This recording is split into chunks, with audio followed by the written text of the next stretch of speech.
na hii ahadi haiwezi kuja mimi nikiwa hapa. Inanipasa mimi niondoke kwanza ndio niwaletee ile ahadi. Bwana Yesu asifiwe.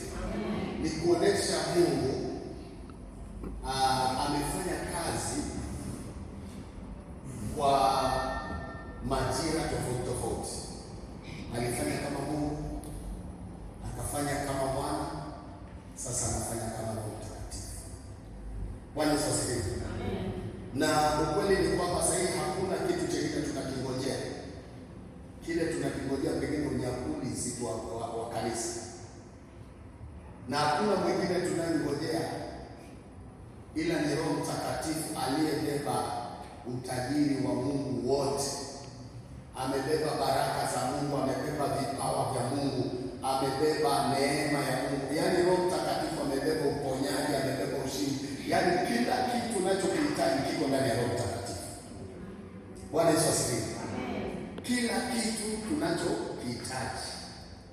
Sasa wakati mwingine kwa sababu hatuna uelewa mkubwa kuhusu Roho Mtakatifu kwenye maisha yetu, tumepata hasara sana.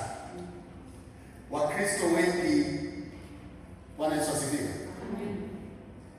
wamekaa nyumbani na hata na siku kusema nimeenda kanisa ile kunisaidia. Bwana Yesu asifiwe. Maana unapokuja kanisani pengine unakuja na mtazamo wa kuangalia watu, ama kuwa umekuja na matarajio, matakwa yako, mategemeo yako, lakini haujajengwa kwenye msingi wa kwenda ukutane na Mungu anayeweza kubadilisha. Haleluya. Kuna nyimbo moja wa Kikuyu naimba, ukikutana na nguvu ya Mungu lazima ikubadilishe. Inasema sikia wangae lazima ubango. Haleluya. Ukikutana na nguvu ya Mungu lazima ufanye nini? Ubadilike. Bwana Yesu asifiwe. Hauwezi badilika kama unakuwa na nguvu ya Mungu. Kwa hivyo leo nataka kuongea vitu mbili vya muhimu sana. Namba 1, kuisikia sauti ya Mungu. Namba 2, kuitii sauti ya Mungu. Haya ni mambo mawili ya muhimu sana. Vimebebana. Kuisikia sauti, na kuisikia sauti haiwezi leta mabadiliko kama kuchukua hatua ya pili kuitii. Haleluya. Namba 1, lazima ujue, lazima usikie. Bwana Yesu asifiwe. Unaposikia utaweza kuona. Bwana Yesu asifiwe. Na kwa kweli Mungu huongea na maisha yetu hata wakati unapoonekana kama uko chini sana kwa yale ambayo unapitia. Unajua mtu anakuwa chini kulingana na kile. Nilikutana na Wakristo ambao kila siku kwenye maisha yao ilikuwa ni kama watu wa kukata tamaa. Bwana Yesu asifiwe. Kila siku kwenye maisha yao walikuwa ni watu wa kukata nini? Tamaa. Na wakati wanakata tamaa kwa jinsi gani? Bwana Yesu asifiwe.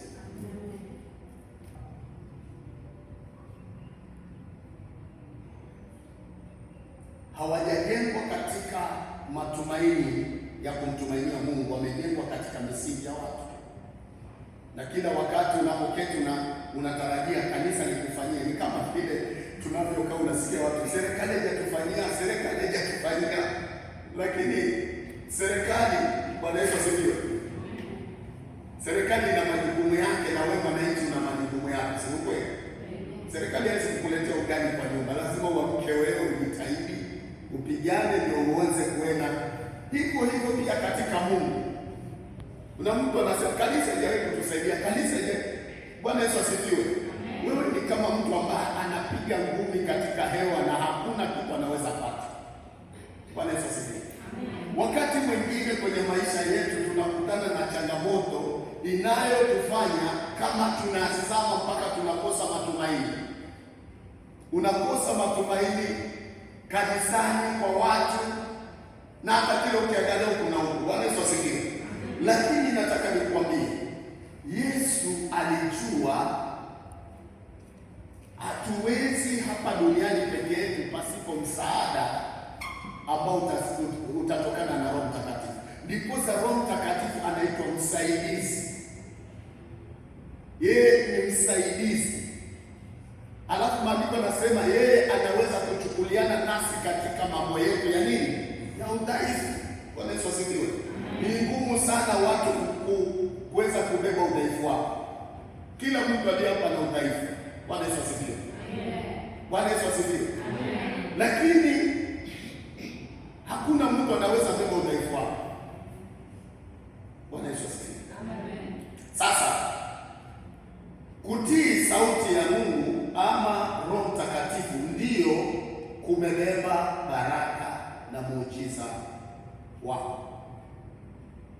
Unaweza sikia lakini usitii. Hata Abrahamu hakuhesabiwa haki kwa sababu ya kusikia, alihesabiwa haki kwa ajili ya hatua aliyochukua ya kutoka. Bwana Yesu asifiwe. Unajua sisi tunasoma tu Biblia, Abrahamu akaambiwa na Bwana toka, akatoka. Lakini kutoka kulikuwa na maswali mengi. Anaambiwa toke mahali penye matengenezo matatu. Toka katika nchi yako ambao unaijua vizuri, toka kwa nyumba ya baba yako ambao unajua hata kizizi lala njaa, toka kwa jamaa zako ambao unaweza kuwategemea na kuwatumainia. Nenda mahali utakapokuonesha.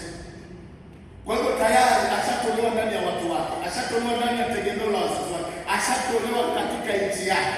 Sasa anapelekwa hapa, si kwa sababu tu alisikia, lakini baraka ya Abrahamu inakuja kwa kutii. Maandiko yanasema Abrahamu akamtii Bwana, akaotoka. Bwana akamhesabia haki. Haleluya. Wakati Mungu anapokuhesabia haki, anakuhesabia haki baada ya wewe kuchukua hatua ya kile ulichosikia. Bwana Yesu asifiwe. Wakati mwingine tunabishana na baraka zetu kwa kutotii sauti ya Roho Mtakatifu. Roho Mtakatifu ni sauti ya Mungu. Haleluya. Tunabishana na nini? Na baraka zetu. Bwana Yesu asifiwe. Saa nyingine mtu anakuja kwenye ofisi haleluya, na anakuambia hivi,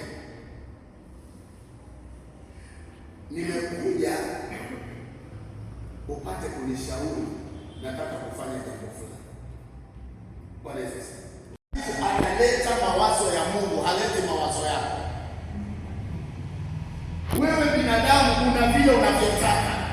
Maandiko yanasema katika kitabu cha Wakorintho ule wa pili pale 12 nasema Roho mwenyewe anafanya kazi jinsi anavyotaka, si vile sisi tunavyotaka. Na hata vipawa na karama anavipeana vile anavyotaka. Akitaka. Bwana Yesu asifiwe. Si vile sisi tunavyotaka, ni vile anavyotaka. Lakini kwenye maisha yetu kwa nini tunabishana na Roho Mtakatifu? Maana tunakwenda kwa Roho Mtakatifu, tumeseti maindi zetu, nataka hivi.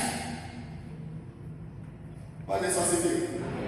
Na kwa sababu ni wewe umeenda ushatayarisha.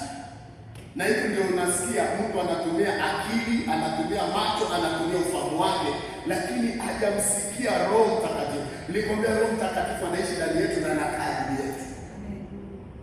Bwana Yesu asifiwe. Bwana asifiwe. Na Roho na adui shetani yeye uteka nini? Akili zetu na ufahamu wetu. Sasa ngoja tukusaidie. Kutii kuna baraka. Bwana Yesu asifiwe. Kutii kuna baraka. Usipotii utatembea na mawazo yako. Na mtu siku zote anategemea mawazo yake, anapata hasara. Haleluya. Hebu tuende kitabu cha Wafalme. Kitabu cha Wafalme.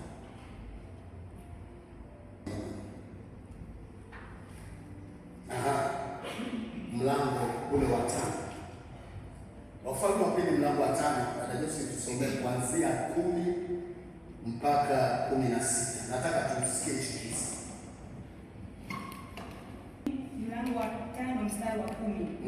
Naye Elisha akampelekea mjumbe akisema, enenda ukaoge katika Yordani mara 7 na nyama ya mwili wako itakurudia nawe utakuwa safi. 11. Lakini Naamani akakasirika, akaondoka akasema, tazama nalidhania bila shaka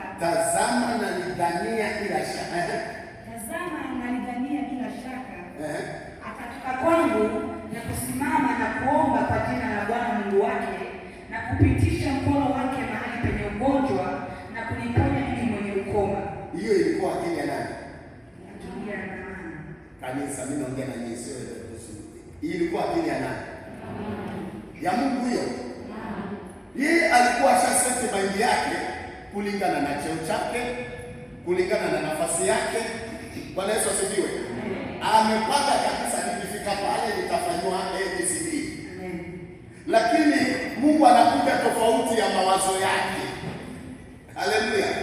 Mungu anakuja tofauti ya mawazo yake. Mstari gani mmoja dada? 11 nianza tena. Lakini Naamani akakasirika, akaondoka akasema, tazama nalidhania bila shaka atatoka kwangu na kusimama na kuomba kwa jina la Bwana Mungu wake na kupitisha mkono wake mahali penye ugonjwa na kuniponya mimi mwenye ukoma. 12.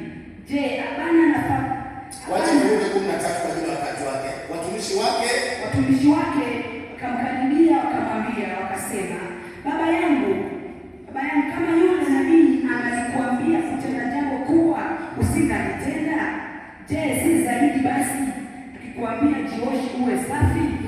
Ndipo akashuka akajichomba mara 7 katika Yordani sawasawa na neno lake yule mtu wa Mungu. Naye nyama ya mwili wake ikarudi ikawa kama nyama ya mwili wa mtoto mchanga, akawa safi. 15. Akamrudia yule mtu wa Mungu, yeye na mafuatano yake yote, akaja akasimama mbele yake akasema, sasa tazama, najua ya kwamba hakuna Mungu duniani mote ila katika Israeli.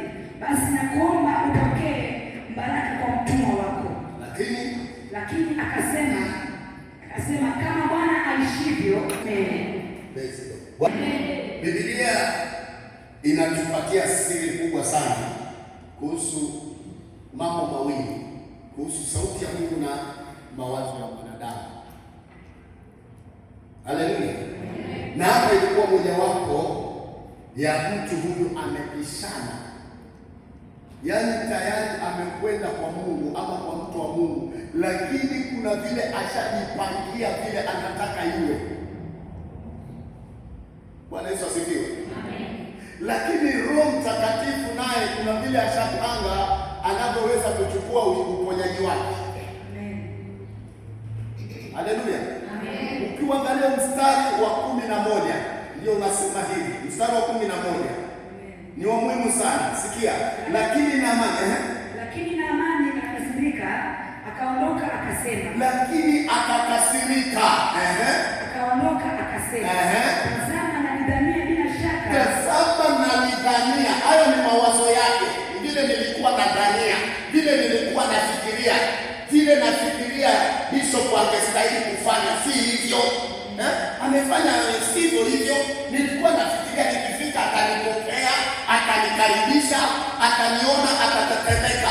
Lakini hata hajaniona, yeye ametumana tu kijakazi. Haleluya. Na ametumana tu. Bwana Yesu asifiwe. Yeye alikuta yule jamaa anafagia pale kwa koma. Bado mtumishi yako ndani amelala. Akamwambia yuko nabii? Ndio yuko. Mwambie ametembelewa na wageni. Mimi ndio Naamani, mkuu wa majeshi yote katika nchi. Bwana Yesu asifiwe. Jemedari. Mwambie anataka kumwona hapa nchi. Haleluya. Maana yeye amezoea kukomandi kule kwa kambi. Kwa hivyo anaamini kila mtu akikutana na atamkomandi. Sasa nyingine nafasi zetu zinaweza zikamfanya Roho Mtakatifu kutuondokea kwa nafasi zetu. Haleluya. Maana kuna kile kiwango chako umekiweka umefika na unapokwenda mbele za Mungu bado. Na ndiposa unaweza kuona Daudi alikuwa anapendwa na Mungu. Daudi alikuwa na matatizo mengi sana, lakini siri moja ya Daudi, alijua kunyenyekea kwa Mungu hata kama alikuwa na changamoto zake. Haleluya! Kitu kimoja, alijua kuheshimu Mungu. Na ndiposa maandiko yanasema hata wakati wa sifa Daudi alikuwa anacheza mpaka anajisahau kama ni mfalme. Mpaka mtu anamwambia nawe mume wangu bwana, mbona unaniaibisha? Lakini Daudi anaambia nimemfanya nini? Unacheza mpaka anasema hapana, nilikuwa mbele za Mungu. Daudi ndo anajua mahali ametolewa na Mungu. Yeye ndo anajua nilikuwa mchunga kondoo, nilikuwa sina jina, nilikuwa sina nafasi. Huyu Mungu ile amenitendea, nakosa adabu na haleluya, nakosa kuwa na vipimo na kiachilia kwake. Sasa Naamani amefika kwa Mungu, amekwenda akiwa ameset mind yake. Kwanza anataka jamaa atokezea muone atetemeke. Haleluya, anataka atetemeke. Lakini Biblia inasema akatumia ujumbe, nenda Jorodani, jitupe mara 7 na ngozi yako. Kama hiyo tena, sikia hiyo tena. Naye Elisha akampelekea ujumbe akasema, nenda ukaoge katika Yordani mara 7. Nenda ukaoge Yordani mara 7, na nyama ya mwili wako itakurudia, nawe utakuwa safi. Na nyama ya mwili wako itarudi sawa, nawe utakuwa safi. Mambo rahisi. Yaani ushaambiwa wewe nenda, kuna hichi kitajitokeza. Hiyo maneno ilimkwaza. 11. Lakini Naamani akakasirika, akaondoka akasema, tazama nalidhania bila shaka, kutoka kwangu na kusimama na kuomba. Hebu soma bila shaka akatoka kwangu na kusimama na kuomba kwa jina la Bwana Mungu wake, na kupitisha mkono wake mahali penye ugonjwa. Yaani umeenda mpaka na staili yako, unataka Mungu aifanye hiyo staili. Ambia neighbor, Mungu ana staili yake. Wewe usiende na staili yako. Unajua hata Yesu alipoponya vipofu, wengine walipakwa matope. Sasa hii hatujawahi kuiona. Wengine walekelewa mikono kwa kina Bartimayo na mambo ikawa sawa. Lakini kuna wengine waliyetumwa, nenda kaoge Siloamu. Haleluya. Bwana Yesu asifiwe. Alikwenda kwa mtoto wa Jairo kumfufua, alimshika mkono. Lakini wakati wa Lazaro, niondoeni jiwe, na kaita sauti, muujiza ukatendeka. Mungu ana staili yake, na ndiposa leo wanadamu kuna kitu moja wanaweza muujiza ukatendeka kwa kitu kimoja, tukakigeuza kwa Mungu. Tunaamini ya kwamba hapa tunakuwa na maji katoni 100. Hizi katoni, ukifikia shida yoyote, kuja nunua maji, pelekea watu wa kwenu Kisumu, peleka. Bwana Yesu asifiwe. Bwana Yesu asifiwe. Nakumbuka siku moja nilienda Kisii kufanya huduma. Bwana Yesu asifiwe. Na niliitwa na mkuu wa shule kutoka hapa Voi kwenda Kisii. Mtu simjui naye hanijui. Amesikia tu ushuhuda wa Bishop Msangi, Mungu anamtumia. Mama huyo, Bwana Yesu asifiwe. Bwana Yesu asifiwe. Nikaenda nikapiga simu, nikashuka huko, gari nilipanda hapa saa 11. Nikafika kule mpaka wa Wakale na hapo. Bwana Yesu asifiwe. Sana. Tatu. Bwana Yesu asifiwe. Mtumaini Bwana kwa moyo wako wote, wala usizitegemee akili zako mwenyewe. Kila wakati tunafeli kwenye maisha kutembea na Mungu. Maana kila wakati Mungu anaongea, nataka kukufanya hivi, nataka kukutengeneza uwe kitu hichi. Unasema mimi Mungu siwezi, si ndio? Ni Yeremia. Yeremia anaitwa na Mungu, anakuwa Yeremia. Anasema Bwana, mimi siwezi, mimi ni mtoto. Haleluya. Kila wakati mwanadamu ana muda wa kushindana na maagizo ya Mungu, ni kwa sababu hajajua ya kwamba Mungu amemtuma Roho Mtakatifu, na maandiko yanasema msikie huyo Roho Mtakatifu. Amen. Haleluya. Amen. Ndipo unaona katika Kutoka pale 23 pale 20 anasema kwamba namtuma malaika atakwenda mbele yako, msikie yeye wala msimtie kisirani.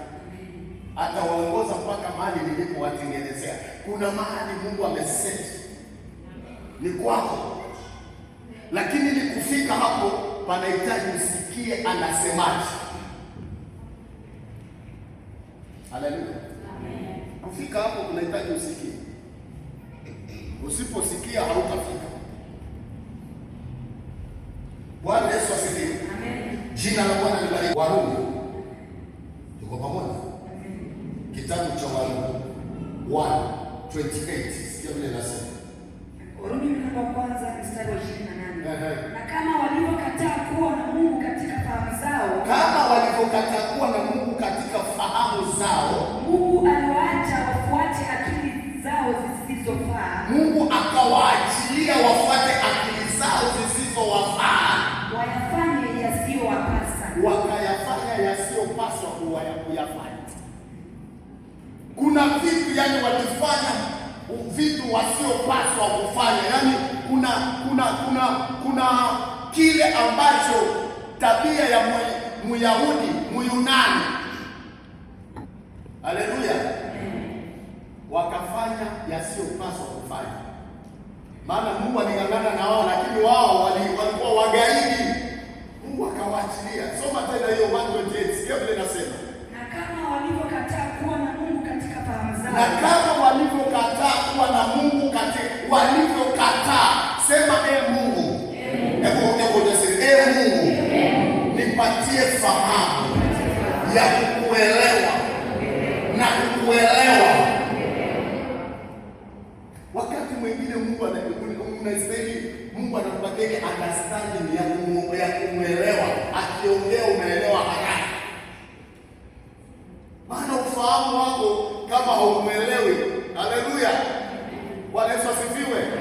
Bwana asifiwe. Usipomwelewa Mungu, Mungu anakuambia nenda Ninawi, unatoka Ninawi unaenda Tarshishi. Mpaka Mungu anakutumia samaki, unaandono. Ndio uende utapiko kule anataka. Haleluya. Kuna sometimes ukikataa unadono na anakutupa by force. Ndio unaanza Mungu atakutumikia kwa gharama zote. Umenyongwa kweli kweli. Haleluya. Bwana Yesu asifiwe. Zaidi Mungu hapasi kutupatia adhabu, lakini ugaidi wetu anatupatia adhabu. Bwana Yesu asifiwe. Mungu anataka usikie. Lakini walipokataa na kama walivyokataa kuwa na Mungu katika fahamu zao. Walipokataa kuwa na Mungu, na ndiposa unaweza kujua mafundisho kazi yake ni kukupatia ufahamu wa Mungu, ili Mungu ili uanze kumwelewa Mungu na Mungu aanze kukuelewa. Amen. Kuna ndoto zingine utaota hata utahitaji kutafsiri, utazitafsiri mwenyewe. Unajua hapa Mungu ameongea. Lakini wewe Mungu anakuja kwa ndoto hata uelewi.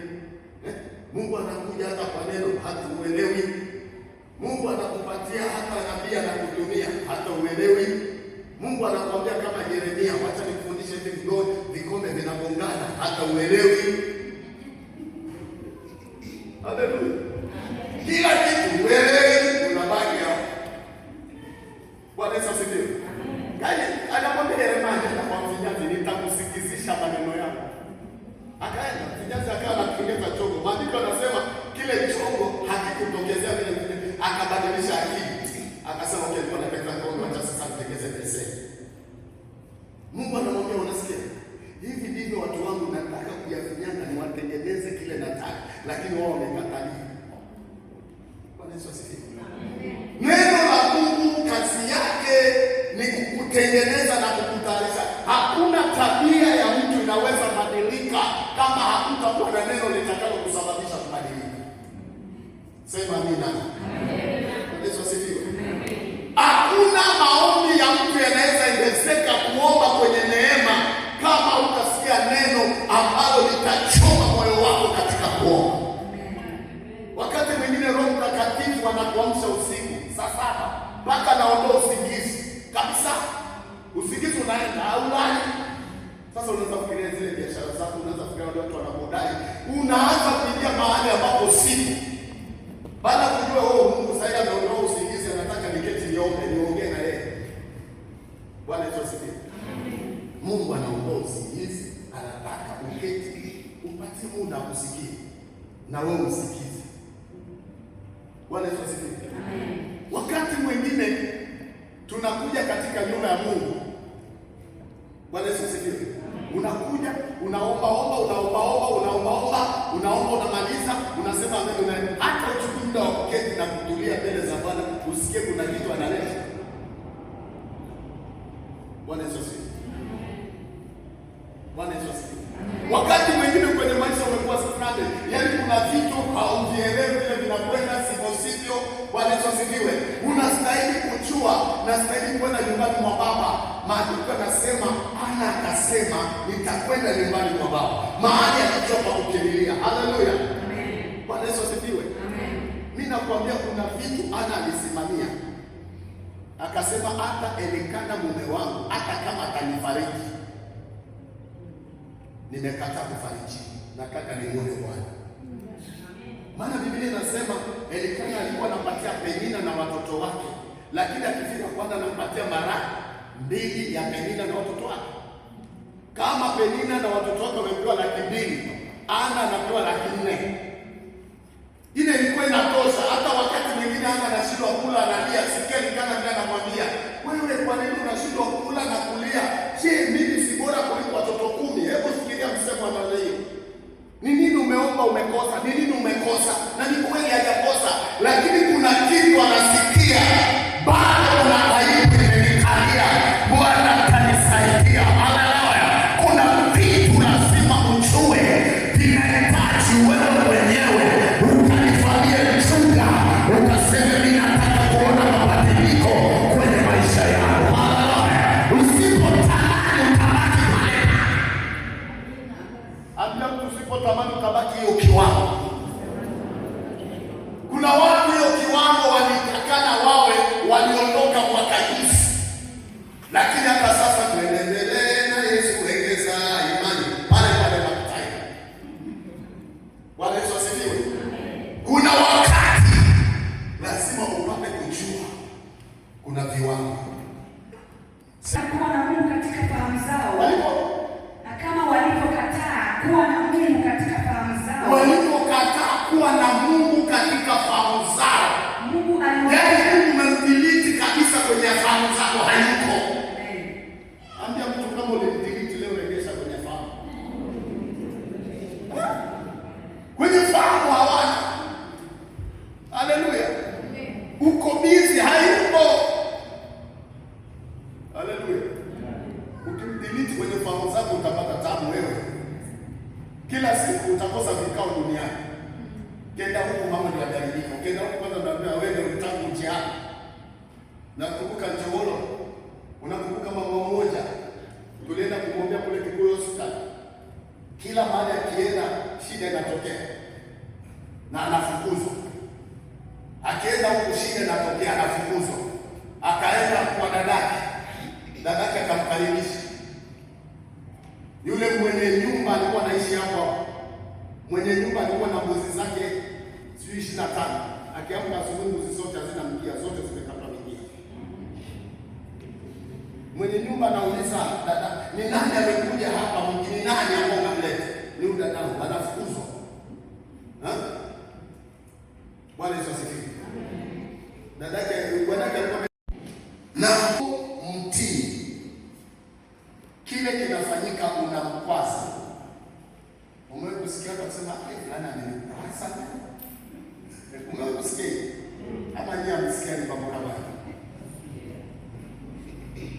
Una mtii. Roho Mtakatifu Bwana Yesu asifiwe. Unampatia kitu kinachoitwa huzuni. Unajua mtu anapohuzunika ni kuonesha kuna masikitiko, si ndio? Unamhuzunisha, huzuni katika maisha yako, na wewe ndio unapata hasara. Kila wakati unapomhuzunisha, nini kinafanya unamhuzunisha Roho Mtakatifu? Ni kutokumtii. Anakwambia usiku, anakwambia amka uombe. Wewe utaki kuomba, usingizi umekuwa tayari unamkwaza, unamhuzunisha, si kumkwaza. Yaani unamsikitisha. Unamhuzunisha kiasi cha kwamba asikii furaha kukaa ndani yako. Na ukiwa unaendelea kila siku kumhuzunisha, mwisho atashika kuvumilia. Haleluya. Akishika kuvumilia atafanya nini? Anaenda zake kutafuta mwingine aliye tayari. Na Roho Mtakatifu akiondoka kwenye maisha yetu, sisi tunabaki mkeme. Tunabaki tuna ujuzi wa mambo ya Mungu, yaani tuna ujuzi. Haleluya. Lakini hatuna Mungu. Haleluya. Lakini ujuzi tunao. Yaani tunaweza act kama wokovu. Haleluya. Tunaweza act kiroho, lakini hatuna Mungu. Haleluya. Hebu soma Waefeso 4:30. Efeso mlango wa 4 mstari wa 30. Kwanza kuacha tusome 29 ndio itatusaidia. Neno lolote liloovu lisitoke vinywani mwenu, Neno lolote liloovu lisitoke vinywani mwenu, bali lililo jema na kumfaa mwenye kuhitaji, ili liwape neema wanaosikia. Wala msimhuzunishe yule Roho Mtakatifu wa Mungu, ambaye kwa yeye mlitiwa muhuri hata siku ya ukombozi. Bwana Yesu asifiwe. Kuna vitu ambavyo vinaweza kufanya tukamhuzunisha, na vitu vinavyofanya tunamhuzunisha Roho Mtakatifu. Tunaongea kama watu wa mataifa, tunaongea ovyo ovyo, hatuna mipaka. Bwana Yesu asifiwe. Bwana Yesu asifiwe. Unaongea vitu ambavyo unapaswa kuongea, unamhuzunisha. Alafu pia kitu kingine, Katiba inasema uchungu wote na ghadhabu na hasira na kelele, matukano yaondoke kwenu, pamoja na kila aina namna ya ubaya. Kuna vitu vinatakana viondoke kama unataka kumfanya Roho Mtakatifu afurahi. Haleluya. Ambia neighbor, kama unataka kumfanya Roho Mtakatifu afurahi, ondoa tabia ya kimataifa. Tabia ya kimataifa kusengenya wengine. Yaani uko ndani ya Mungu, wewe ni mtoto wa Mungu lakini hodari kwa kusengenya. Haleluya. Kusengenya ni kuongea mabaya ya wengine. Wewe ni mzuri sana. Mtu akikosea wewe unataka kuona makosa yake. Haleluya. Bwana Yesu asifiwe. Badala ya kumwombea, Roho Mtakatifu ametufundisha sisi kubeba mizigo ya wengine. Haleluya. Hata mtu akikosea unaweza kuonyesha vile unampenda mpaka ajione yeye kumbe ani. Haleluya. Lakini usimweke kwenye alama, unamchora redi ya kwamba huyu hawezi. Tuko pamoja? Roho Mtakatifu, tungekuwa sisi Yesu anatuangalia vile tunaangaliana, hakuna mtu angesimama leo. Haleluya. Bwana Yesu asifiwe. Mambo kama haya yanamhuzunisha nani? Roho Mtakatifu. Na wakati unamhuzunisha Roho Mtakatifu, sikia, unaposikia sauti ya Roho Mtakatifu na kuitii, haleluya, kuna kitu atakipanda ndani yako kinaitwa tunda la Roho. Haleluya. Tunda la Roho limebeba mambo saba. Yaani tunda ni moja. Ngoja nikwambie. Kuna tunda moja tunaambiwaga na madaktari tukilila lina faida saba. Basi hili tunda nalo la Roho Mtakatifu limebeba mambo gani? Bwana Yesu asifiwe. Na hili tunda, haya mambo ambayo yamebeba ni ya maisha ya muamini na jinsi muamini anaweza kuishi kwenye maisha ya ushindi. Hili ni tunda limebeba mambo saba yatakayosababisha ushindi ndani yako. Bwana Yesu asifiwe. Bwana Yesu asifiwe. Lazima ujue unapokosa kumtii Roho Mtakatifu. Haleluya. Wakati mwingi hauna raha, hauwezi smile every day, umenuna, watu wanashinda umenunia nini? Kwa sababu tayari ndani yako umekosa kujiamini, umejikata. Ambia mtu kama umejikata leo jikubali. Aise. Unajua kuna watu walijikata. Haleluya. Kama wewe huwezi kujiamini, hata kuna mtu atakuamini. Kujiamini inaanza na wewe mwenyewe. Sema mabadiliko yanaanza na mimi mwenyewe. Kabla haujakubali kubadilika wewe, hakuna mtu mwingine anaweza kukubadilisha. Tuko pamoja? Sasa kuna faida za kumtii Roho Mtakatifu katika kitabu kile cha Wagalatia 5:22. Wagalatia. Bwana Yesu asifiwe. Amen. Wagalatia 5:22. Sote tuko hapo jamani. Hebu soma mstari mmoja tu. Lakini tunda la Roho ni upendo, furaha, amani, uvumilivu, utu wema, fadhili, uaminifu. Bwana Yesu asifiwe. Amen. Lakini tunda la nini? La Roho. Namba 1, upendo. 2, furaha. 3, amani. 4, uvumilivu. 5, utu wema. 6, fadhili na uaminifu na upole. Bwana Yesu asifiwe. Bwana Yesu asifiwe. Amen. Yaani ili tunda linapokuja, namba 1, linakupatia upendo. Ukimpenda Mungu utapenda wanadamu. Maandiko yanasema, Mungu anasema, unawezaje kusema unanipenda na ndugu yako unamchukia? Haiwezekani. Lazima kwanza kupenda, anza kupenda watu. Ondoa madaraja, ondoa klasi chako, mweke Mungu kwanza. Kama ni darasa, Mungu ndo ana darasa. Haleluya. Penda. Ukipenda mtu utamwombea. Ukipenda mtu, ukimkosa kanisani unampigia simu ya upendo. Dada, tumekumiza leo, akikuwa na wewe chachi, leo tumebarikiwa. Haleluya. Bwana Yesu asifiwe. Hili tunda limebeba nini? Upendo. Upendo ni asili ya Mungu. Kuna watu, Bwana Yesu asifiwe, hawana upendo wa binafsi. Hata maombi ni yake peke yake na nyumba yake. Baba najiombea, namwombea na mtoto, namfunika kamili, namfunika kadani, na wafunika wote. Bwana, hata sufuria zangu nyumbani.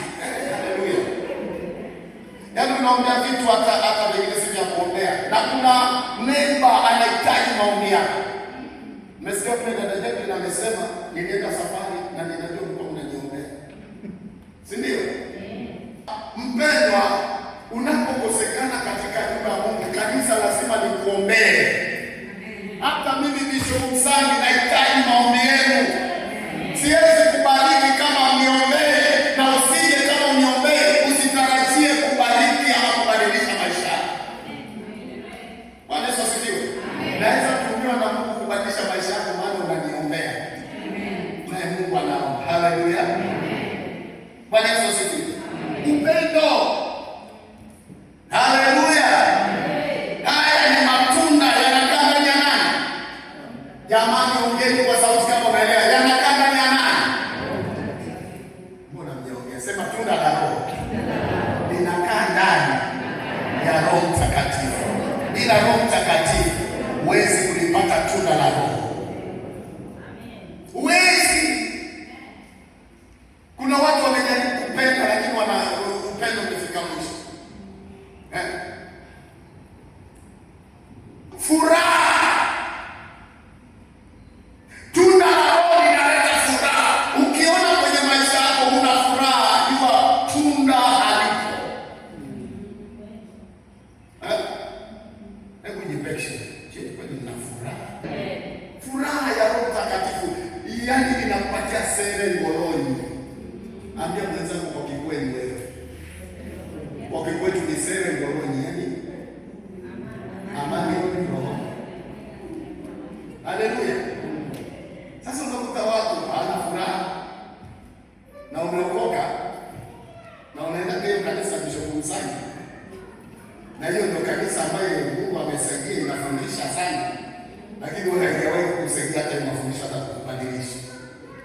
Sema kwa jina la Yesu.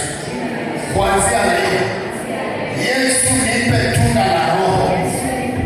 Roho Mtakatifu na kukaribisha na nitaji. Wacha nikwambie, furaha hata inabadilisha uso ya mtu. Mtu mwenye furaha ya Roho Mtakatifu, sasa sote yani unakuta anatabasamu. Bwana Yesu asifiwe. Amen. Furaha inaleta ushindi. Tuko pamoja? Amen. Bwana Yesu asifiwe. Amen. Bwana Yesu asifiwe. Amen. Sema Bwana nipe furaha. Namba 3 inaitwa nini? Amani. Namba 3 ili tunda limebeba nini? Amani. Tunda ni moja lakini lina karoli ndani yake. Amani. Ukikosa amani unaishi kama mtumwa. Unalala kama mtumwa. Unakula kama mtumwa. Unafanya kazi kama mtumwa. Una amani. Ukiona watu wanacheka, unaanza sema wamenicheka. Mimi najua ni nini tu wameniongea. Ni nini? Wauliza wale sasa bashiri wameongea nini? Mimi nimeona tu nimecheka. Najua ni nini tu. Mimi najua hapo ni nini. Yaani unajishukushuku. Kwanza leo upata amani in Jesus name. Amen. Nasema pokea amani katika jina la Yesu. Ukawaii sasa ndio wasi. Uvumilivu. Watu wengi hawana ustahimilivu na uvumilivu. Ni watu wa kukata tamaa haraka. Ni watu wa kuachilia hayo tumeiombea sana. Unaomba sana. Bwana Yesu asifiwe. Amen. Ati ni nini hiyo? Uvumilivu. Mtu anakosa uvumilivu. Haleluya. Amen. Bwana Yesu asifiwe. Amen. Bwana Yesu asifiwe. Amen. Ukikosa uvumilivu ni rahisi kuruka mikono na upendo kanyage kiasi.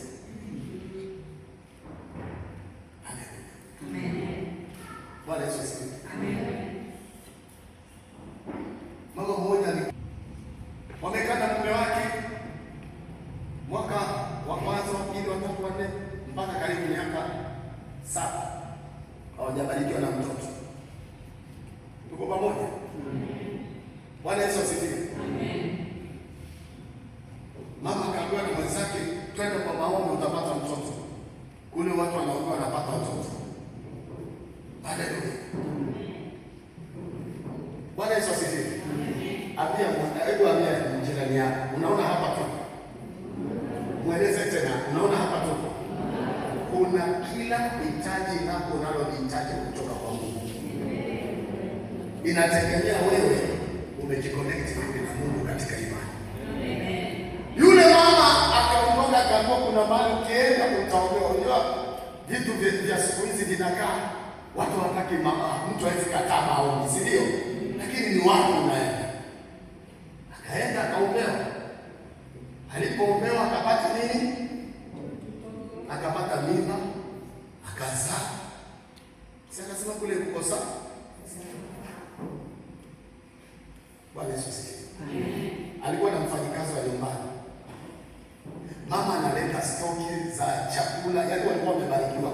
Kama ni hela walikuwa nayo hela. Sema hela. Friji ziko pale 3 kwa nyumba moja.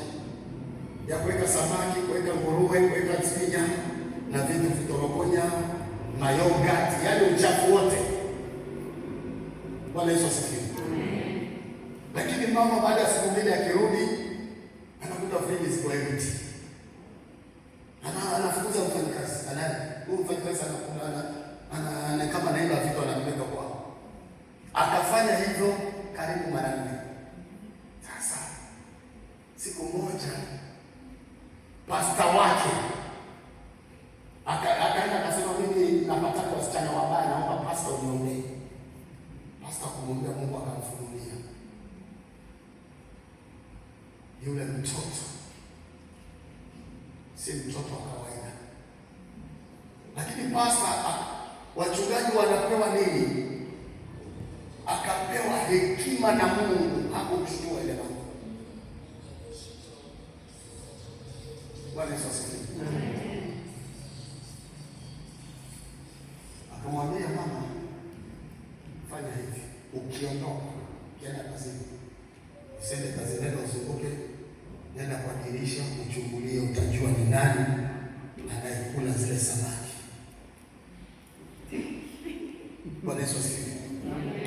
Akiwa kule amejificha, yule mtoto akaanza kukua, akageuka nyoka, akafungua friji. Mama akaona hapo ni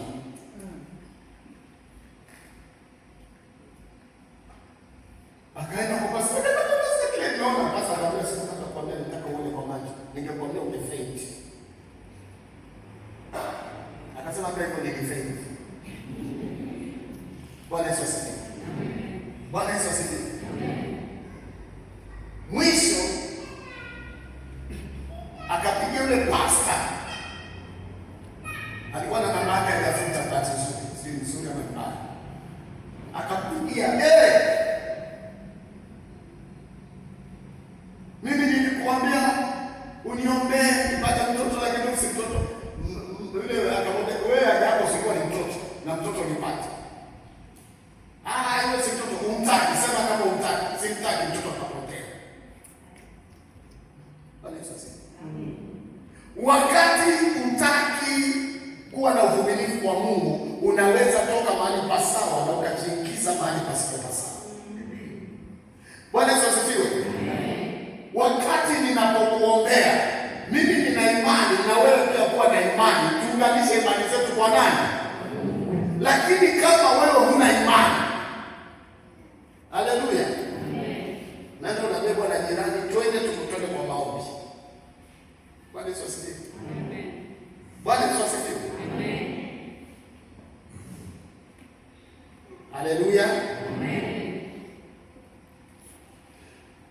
Kama hautashikilia neno la Mungu, utakutana na vitu ambavyo vitaharibu hata ndoa yako. Tuko pamoja? Mama akaenda kwa mwingine, akaenda hiyo maombi. Maombi alipokwenda akakuwa chumvi. Na uje kuhusu uvumilivu katika Mungu. Lazima umjue Mungu. Maandiko anasema asubuhi tumeona walipokataa Mungu katika fikra zao, Mungu akafanya nini? Akawaondokea.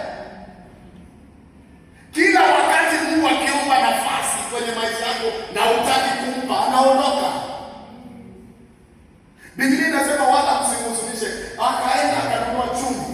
Akaambiwa hiyo chumvi utakuwa unamwaga kwa kitanda. Hicho chako na lula mzee. Akaanza kumwaga ile chumvi. Ile chumvi ndio ilileta shida. Bwana Yesu asifiwe. Bwana asifiwe. Mpaka tulikuja kuitwa wachungaji wanne. Twende tukaombea ile chumvi pale kwa kitanda. Ndio amani ikarudi. Kama mama hii ulitoa wapi? Kama naabudu Mungu si sanamu zile ati unaenda unazipigia magoti pale imani yako imekamata. Imani yako ikikamata kwa Mungu wa maji, Mungu atakupa maji. Ikikamata kwa Mungu wa makaratasi atabaki hivi. Ndiposa Yesu anamwambia yule mama wa Samaria, siku inakuja na saa iliyo sasa wanaomwabudu Mungu watamwabudu katika roho na kweli.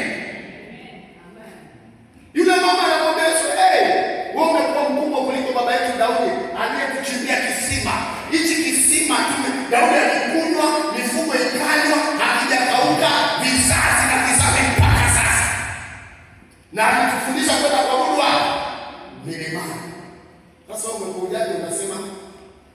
Yesu akamwambia mama, ungejua karama ya Mungu, ungekuwa na ufunuo kujua ni nani anaongea na wewe, au ungeacha hizo story. Ungekuja kwanza nipe nini maji nikuu. Bwana Yesu asifiwe. Kama hautakuwa na ufunuo, kuna vipawa vya Mungu vitapita. Kuna mambo ambayo Mungu anayaleta yakusaidia utayapata yatapita. Bwana Yesu asifiwe. Na utabebwa na upotofu. Haleluya. Uvumilivu ni kitu kizuri na kumwamini Bwana.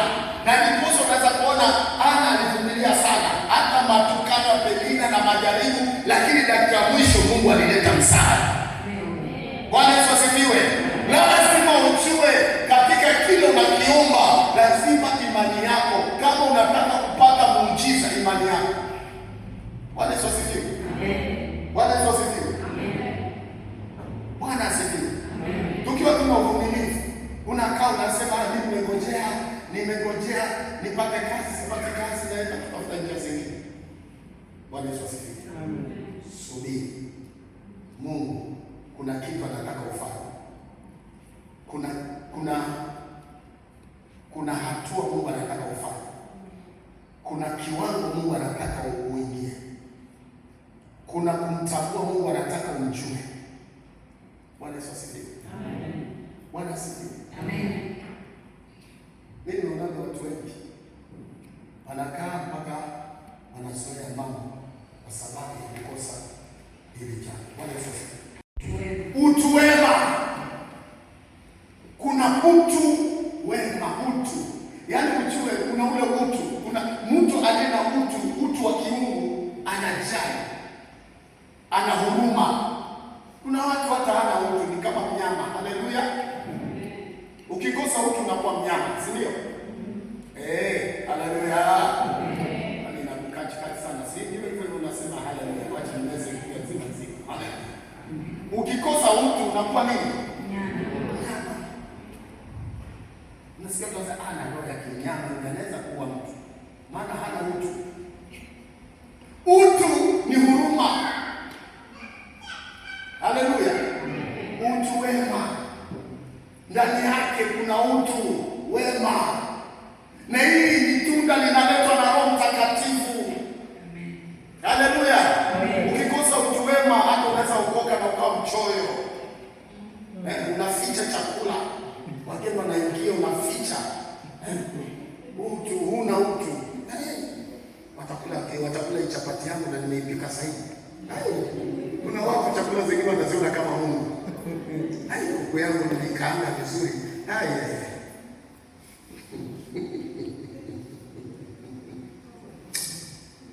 Wakati mwingine sisi tunamwangalia Mungu kwa vitu ambavyo tunatarajia sisi, lakini Mungu anatengeneza njia ambayo wewe mwenyewe ingekugharimu kweli kweli.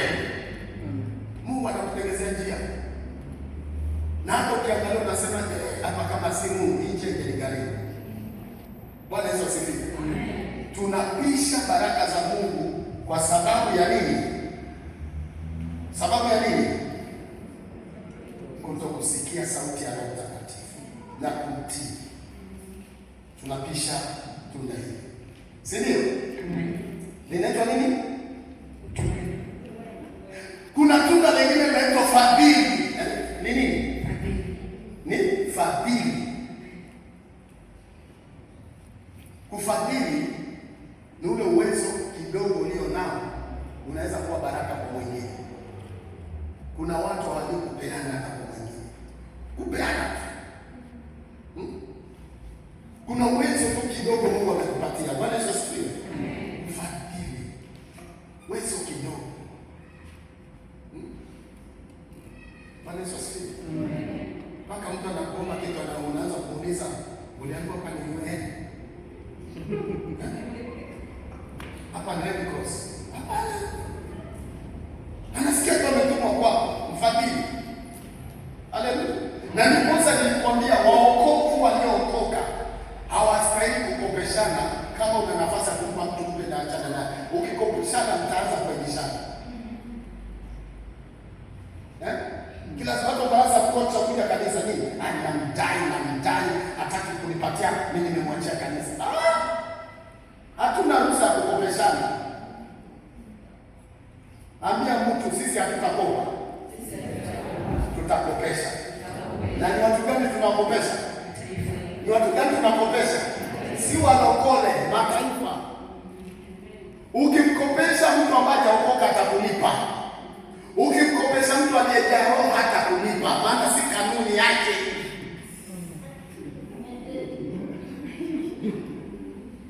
Usiniletee kesi hapa. Wajua kitu nilimkopesha akaenda kabisa. Hiyo ni kesi ya hawezi amua hapa. Hiyo itamuliwa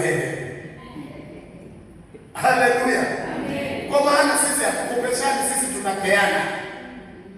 Nina uwezo wa kukupa shika, sina uwezo, si story imeisha. Kesho mtu akongana popote, inakopesha utalipa hela. Wacha nikwambie, ngoja nikwambie siri moja. Wewe mlokole ukikopa kwa mlokole mwenzako, mwisho mtamalizia na kupelekana kotini. Kwa nini? Shetani anajua neno la Mungu, anasema hao umwambia wasikope, wao ndio wakopesha. Yeye ameenda kakopa. Sasa mimi nafunga baraka, hata waipata pesa kulipa mpaka wakosana. Haleluya. Sasa wewe mwenyewe watamani kumlipa, lakini ya kumlipa haipatikani. Tuko pamoja? Unatamani kumlipa kabisa. Ndiposa leo nakufundisha usikopeshe mtu aliyeokoka, mbariki. Kama huwezi kubariki, wachana na maana.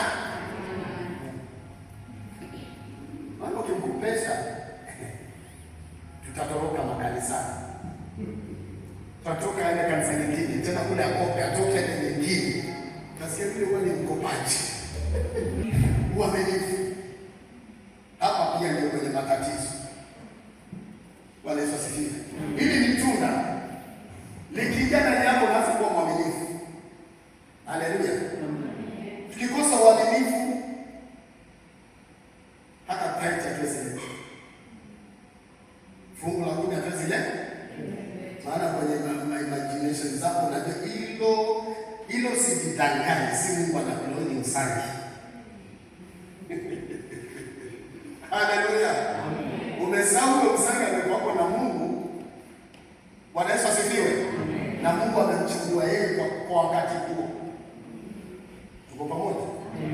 Bwana Yesu asifiwe. Bwana asifiwe. Uaminifu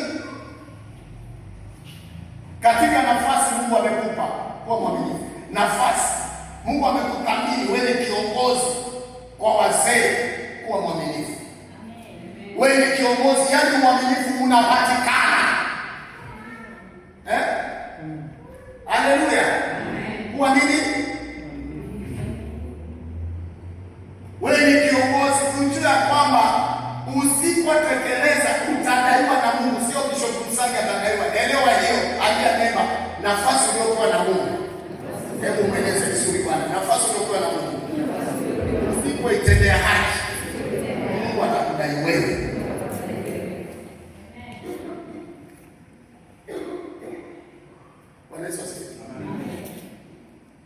Kwa hivyo ukikosa kwenye nafasi yako, unakosa uaminifu kwenye nafasi yako, na inatakikana. Bwana Yesu asifiwe.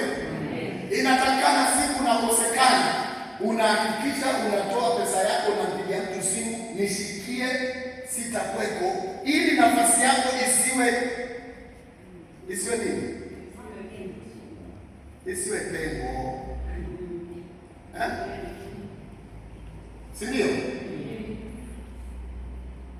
Sio unaondoka tu, unawaacha tu, unaacha vijana haupatikani. Hata wajui wanafanya, wajui wanasema tukungoje Mungu wetu ndio sio atakuja. Haleluya. Tuwe waaminifu. Hilo ni tunda la Roho. Haleluya. Tunda la Roho. Nimemaliza. Haleluya. Amen. Tunda linaleta furaha na matumaini. Masumbufu yanafanya nini? Yanaondoka ndani yako. Kuna watu wanaishi lakini wanasumbuka. Haleluya. Wanaishi kwa masumbufu. Nataka nimalizie kitabu cha Wafilipi, alafu tuote tuondoke. Wafilipi. Wafilipi ni hapo chini tu. Wafilipi 4 kuanzia 4. Soma haraka. Wafilipi 4:4. Furahini katika Bwana siku zote, tena nasema furahini. Yaani unapofurahi katika Bwana siku zote, tena nasema fanyeni nini? Furahini.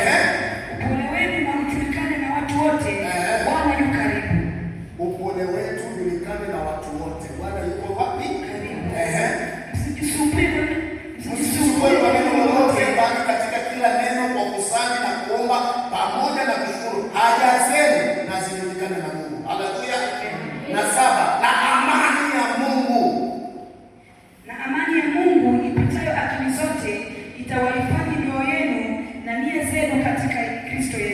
Bwana Yesu asifiwe. Usijisumbue katika neno. Tunahitaji Roho Mtakatifu. Hili ni tunda la muhimu sana. Kanisa, tukiwa na hili tunda, tukiwa na matunda ndani yetu, basi hata kama yako 7, hata kama hawezi kufikia yote sana, basi uwe na matatu angalau. Na upendo. Tunda la kwanza nini? Furaha. Ni upendo. La pili, furaha. Ya tatu, ya 4, ya 5, ya 6, ya 7, uadilifu. Bwana Yesu asifiwe. Hiyo ni ya 7. Haya mambo yanapokuwa ndani yetu, hilo kanisa linakuwa hai. Kanisa la watu wenye kuhurumiana, kanisa la watu wenye kupendana, kanisa la watu wenye kubebeana mizigo. Bwana Yesu asifiwe. Amen. Kanisa tunaweza simama pamoja. Kama vile tumepitisha, sikia, tuliketi katika kikao